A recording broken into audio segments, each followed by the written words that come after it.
Hey guys, welcome back to another video. If this is your first time on the channel, my name is Preston Ruth. I ran track at the University of Tennessee and I now post content for high school and college runners, as well as those looking to begin their running journey. In today's video, I'm talking all about 3 ways that I recover faster as a runner. Let's get into it.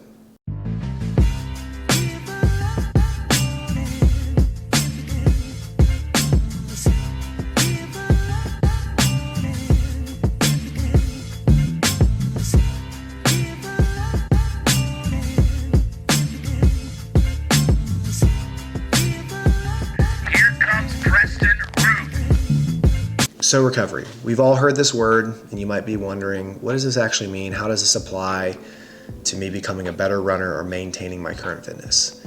A big piece of maintaining peak shape is being and staying healthy. And you do that through proper recovery. And it's one of those little things that I talk about a lot that makes a big difference. So here's 3 ways that I do that. The first way is through active recovery. So as much as taking a complete off day is great and gives you a lot of not only physical but mental benefits to be able to reset, to recharge, which I do recommend runners take once every 1 to 2 weeks, you can also take it a step further with active recovery days. Because with active recovery days, you're incorporating low impact activities like walking, cycling, yoga, that's really gonna help flush out the lactic acid and help improve circulation. I usually felt better after an active recovery day compared to just a complete off day. This was super helpful during most of my college training as well as my half marathon prep this past year. I recommend most runners take at least 1 active recovery day off per week, or as a lot of coaches call it, a cross-training day. And I truly believe that these days are just as important as the hard sessions. The second way that I focus on recovering better as a runner is through fueling effectively. Once you finish your run within the first 30 minutes, it is a must to refuel. During this time, focus on carbs and protein, as carbs are gonna help replenish the lost glycogen, so basically your body's main energy source that it's pulling from during your runs, as well as refueling with protein. This is going to help with muscle repair. On top of this, good hydration is super key before, during, and after your runs, workouts, lifts. I sometimes at home will throw a little sea salt and some lemon in there to help replenish the electrolytes. You can also order an electrolyte packet, as there's plenty of brands that do this. I just tend to sometimes do this at home. As runners, we burn so much off during our runs. It is so important to fuel the tank so that you don't run out of gas, aka burn out or get hurt. Be sure you're prioritizing good fueling as a runner. The third way that I recover better as a runner is through sleep. I believe this is the most important recovery tool known to runners. I talk to a lot of different runners and athletes that wonder why their body's broken down, why their runs aren't going well, and then they tell me they're sleeping 4, 5, 6 hours a night, and that's the reason. To my parents listening, I know you're probably rolling your eyes because once kids and family comes into the picture, and as you get older, it is hard to still prioritize good sleep. But again, just a good rule of thumb is trying to aim for at least 7 to 8 hours of sleep per night.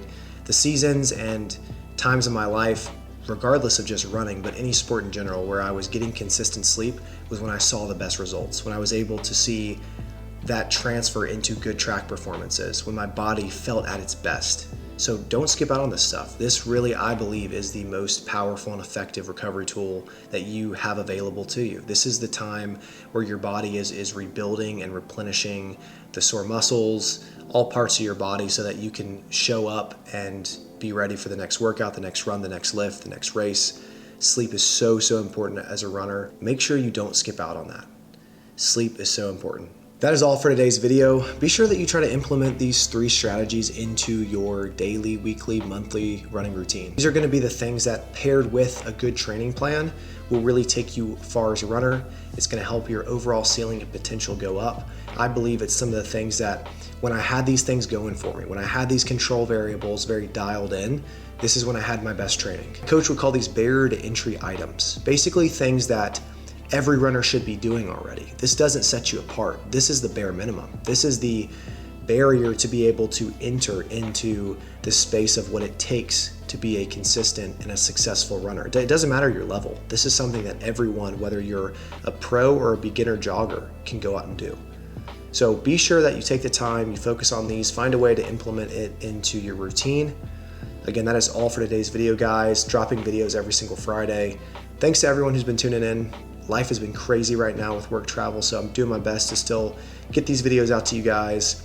I recently have been putting some shorts up of clips of my videos as well, so be sure to keep tuning in. Again, I appreciate the love, the support, all the comments. I'm doing my best to continue to post content that is meaningful, that makes a difference, and is something that I can look back and be proud of. So again, thanks so much for watching. I'll see you guys next time.